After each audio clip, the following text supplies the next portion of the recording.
Hi there everybody, this is Natasha Wilkinson, your independent Scentsy consultant from Mount Isa, Australia. So we have been going through our autumn-winter 2022 catalogue, and I have been taking you through our fragrance families and what scents will be available in those fragrance families. So today I am going to take you through the 10 scents that will be available in the floral category.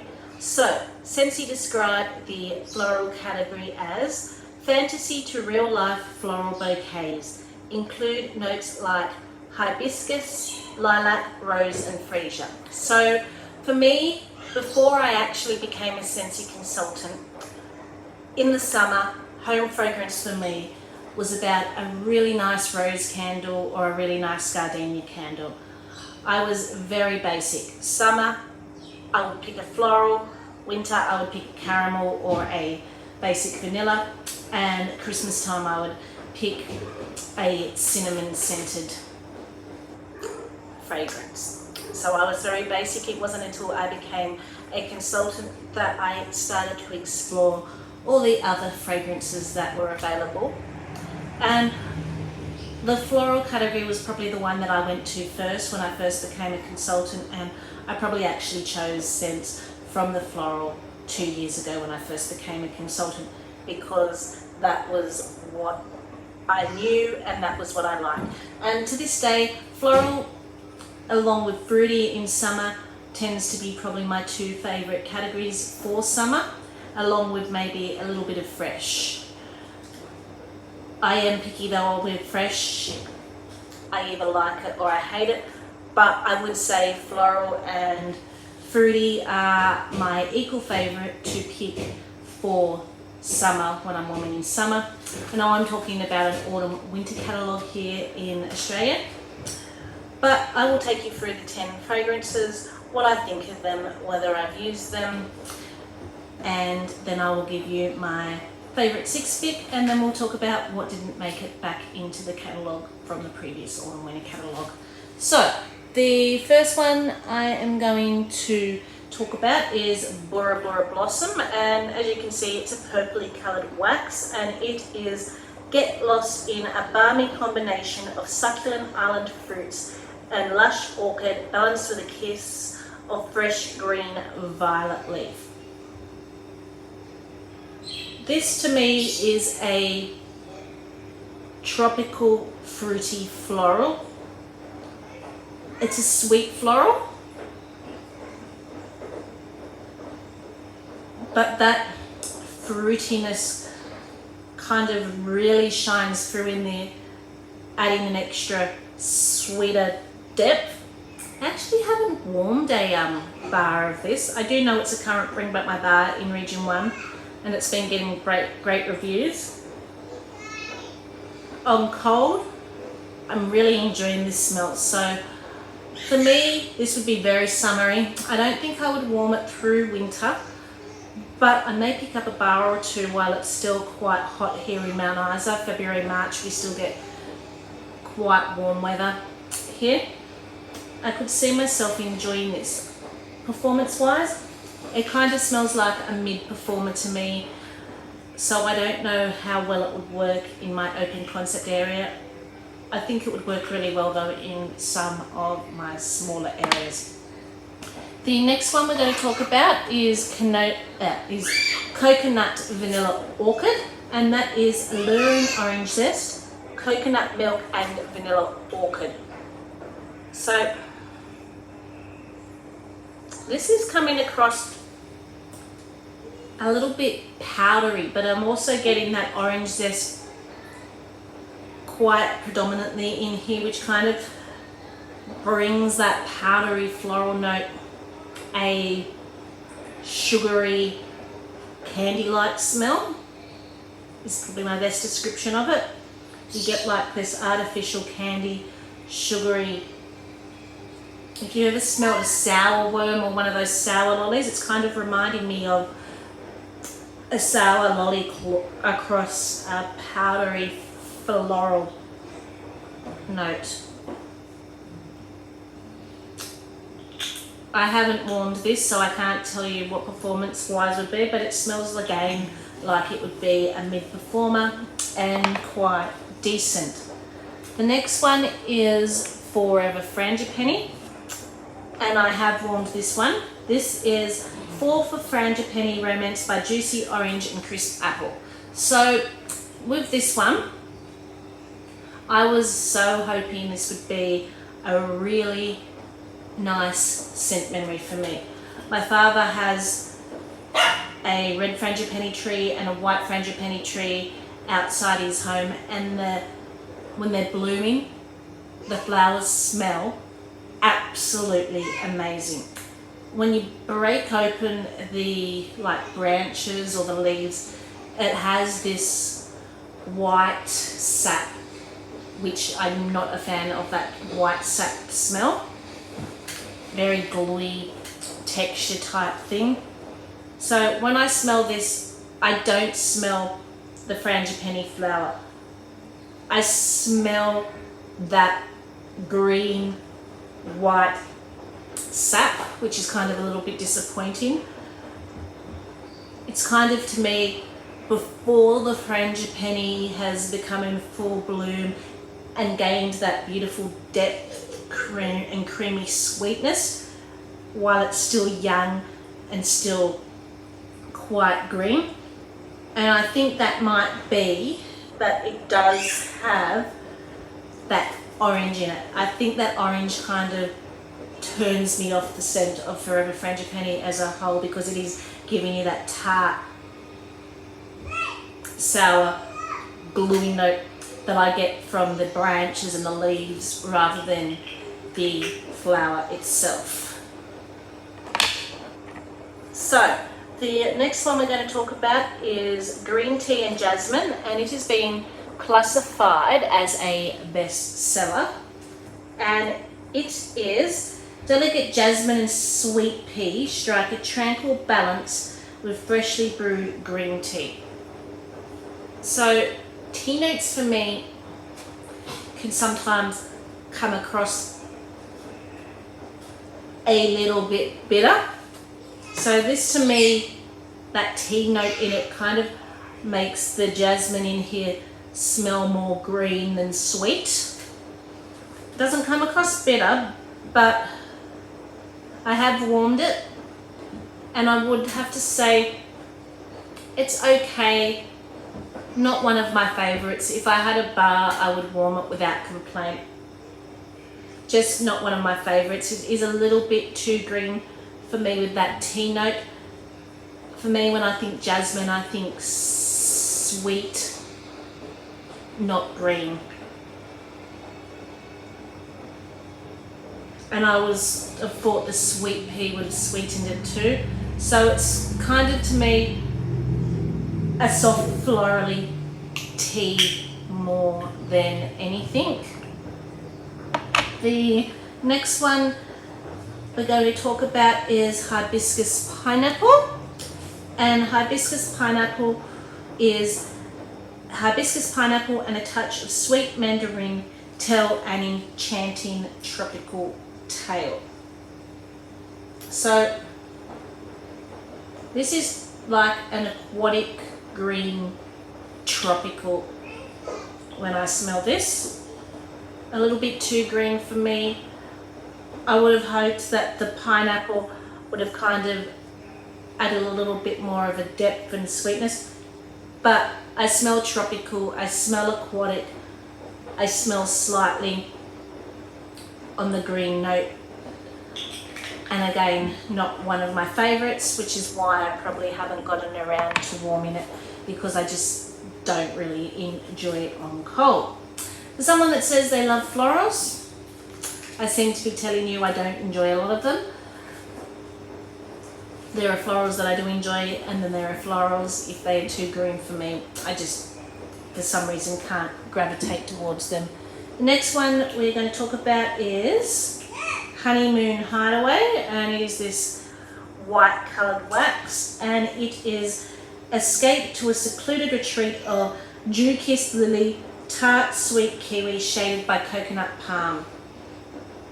This is actually quite pretty, but it smells very light to me.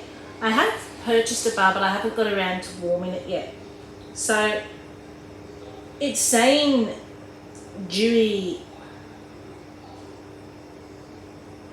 kiss lily, and I think that's where I'm picking up that sweetness. It's a green sweetness, but it's got enough sweetness that it overcomes that green base, kind of giving it a little bit of a tropical, fruity, floral, aquatic vibe. This to me kind of smells similar, if you liked hibiscus water from the Good Vibes collection. I think you would enjoy this. This to me is a little bit more fruity, a little bit more floral than hibiscus water. Hibiscus water has more of that water base to it, but this to me smells like hibiscus water oomphed up with a little bit more floral and a little bit more fruit, slightly sweeter. The next one is a bestseller, and it continues from catalogue to catalogue, and that is Luna, and it is generally a blue coloured wax, but my wax tester is a little bit old. As you can see, it's gone, starting to discolour around the edges and gone a little bit like a khaki green. This is a bar that I do like to keep on hand. It has all my favourite florals in it. It has jasmine and sweet pea, and then I love sandalwood scents. So Luna is white florals, jasmine, sweet pea and freesia, juicy berries and sandalwood, shimmer light moonlight. So this is just one of those florals that if you weren't a floral fan, a lot of people still enjoy. It's a very sweet, almost perfumey like floral. The berries and the sandalwood kind of smooth it out, taking away any of that powdery, yes, this is a floral. So it's just a really beautiful, sweet floral. Mid-performer, does work in my open concept area, but it does work better in my bathroom, laundry and bedrooms rather than my open concept area. It kind of just hums in my open concept area. But it is a really nice floral to start off with if you are going to try florals for the first time or want to be introduced to the floral family. The next one is new to our catalogue, and that is Moonflower Dreams, and it is soft lavender and musk, float like a cloud over night blooming moonflower. So I was making samples of this yesterday, and this is quite pretty. I don't know that I would deem it Scentsy Club worthy on warming, but I would definitely pick up a few bars of this. You can definitely smell that lavender, but it's not an herbal lavender. It's more of a powdery, sweet floral lavender, and that musk note adds this perfumey, soapy note. So if you were to go and buy a lavender soap mixed with other florals, I could see this being a fancy hotel resort soap, or a fancy soap that you've brought, which has a slight perfumey note to it and a sweet powdery floral lavender base. That's what I get when I smell this. I was making samples in my open concept area. It wasn't overpoweringly strong. Be better for, I think, smaller rooms like a bedroom. This would be a really nice bedroom or a bathroom scent.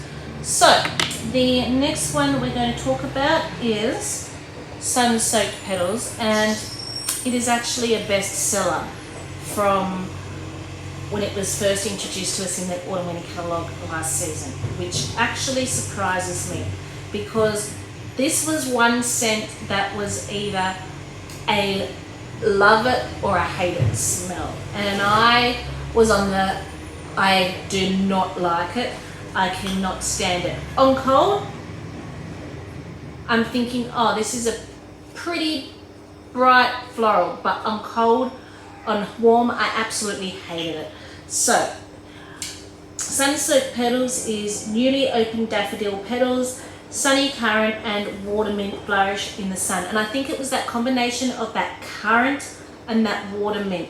It took on, when it was warming, this earthy dirt note that I did not like. The daffodils, really pretty, and kind of comes across a fruity bright floral. But on warm, I got this dirt earth note and I did not like. So this will not be a repurchase for me.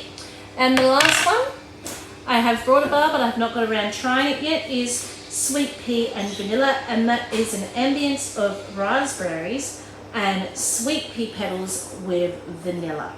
So this is very pretty. It's a sweet floral, and then that berry note has a little bit of a tartness to it, a little bit of a fruity note. So it's a fruity sweet floral, but the fruity note's coming across just a little bit tart from that red berry. So they were the 10 fragrances that will be coming to our autumn winter 2022 catalogue. So if I were to choose my ultimate 6-pack from these 10 fragrances, well, no, I definitely wouldn't be choosing that. I know I definitely wouldn't be choosing that. So I would definitely be picking up Moonflower Dreams based on what I could smell from making samples. I would definitely be picking up Luna. It is a staple I have in my household.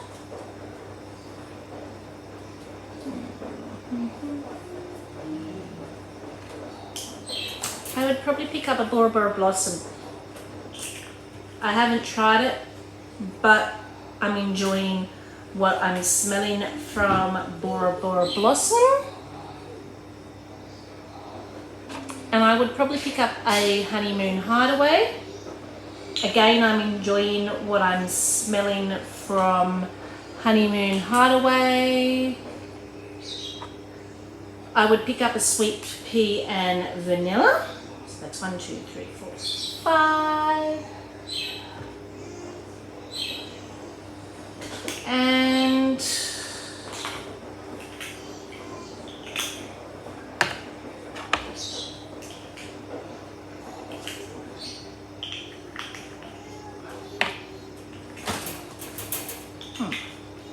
I would probably pick up the coconut, vanilla and orchid because it is smelling quite tropical. I don't know if it would be a little bit too sweet candy-like for me, but I would probably pick it up and try it. So that would be my ultimate 6-pack of choices in the 10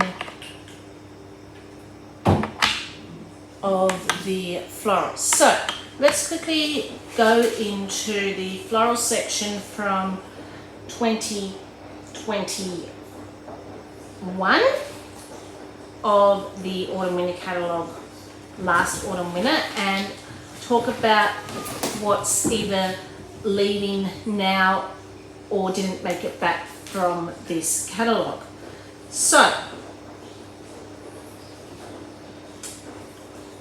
I will also tell you if something was a bestseller and no longer is, because that's kind of an indication that it's not as popular as it used to be and that it may potentially end up on the chopping block at some stage. So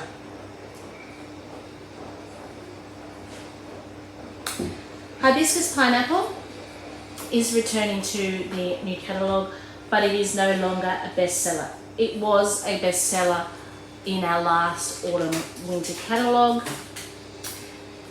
Honeymoon Hideaway was also a bestseller in our last autumn winter catalogue and is no longer a bestseller. So what didn't make it back is Succulent Sunshine. So I do have an old tessie here, if I can get it open. And it was described as sweet navel orange mingling with prickly pear and agave nectar is a desert dream come true. So this is not returning to a catalogue. You will have to vote it back in a Bring Back My Bar round if you want to see it return at some stage. So this is, you can smell that agave and nectar. It's a very green scent, and then it's got that little pop of citrus in it, which kind of just enhances a little bit of the sweetness. So I never actually got around to warming one of these because for me green scents, as I said, don't really float my boat. What also didn't make it back was Life in Bloom, which is an energizing breath of fresh air, swirls with just picked frisia and dewy greens. And again, it was another one that had that green note that I just couldn't get behind with the dewy greens, but it was more powdery floral with the dewy greens rather than fruity with the dewy greens, if that makes sense. And again, it was one that I didn't warm because I could not get behind that dewy green note. What is actually leaving this catalogue at the end of the month is Blooming Beach, so that won't be continuing on into the catalogue come February in our autumn winter catalogue. It is currently in our summer catalogue, but it will be discontinued at the end of the month. So if that's one you enjoy, pop it in a Scentsy Club or stock up while you can. And that is The Surf's Up and the Sun's Out, as notes of beach rose and blush peony join sea jasmine to usher in the fun. I honestly thought that one would make my Scentsy Club because it's got rose, it's got jasmine, and it's got peony, which are some of my favourite flowers, but it is a little bit too powdery for me. It is powdery, heavy floral, and that beach sea note I can kind of smell a little bit as well. So I just think there are other florals that I enjoy more. So Blooming Beach did not make it into my Scentsy Club selection. So that was what is either leaving, didn't make it back. And that is my review of the floral category. I will be back on again tomorrow to go through our fresh category. Our fresh category is quite large. It does contain 20 scents. So I will see you tomorrow to talk about the 20 scents in the fresh category. What are your favourite fragrances from the floral category? Would love to know. Until then, I will speak to you later. Bye for now.